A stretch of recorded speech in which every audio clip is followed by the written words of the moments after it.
विरारमधील इमारत दुर्घटनेत 32 तासांनंतरही rescue operation सुरू आहे। बिल्डर नीतल सानेवर सदोष मनुष्यवधाचा गुन्हा दाखल झालाय।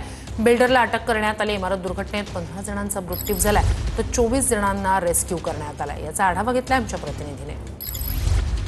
विरारच्या इमारत दुर्घटनेमध्ये 32 तास उलटून गेले तरीही यंत्रणेचं रेस्क्यू ऑपरेशन जे आहे हे सुरूच आहे।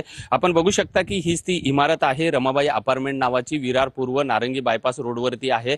ही या इमारतीचा 26 ऑगस्ट च्या रात्री 11:15 वाजता जो आहे हा एक भाग जो आहे कोसळलेला होता आणि यामध्ये जवळपास 20 ते 25 जण जे आहेत या मलब्याखाली दबले होते।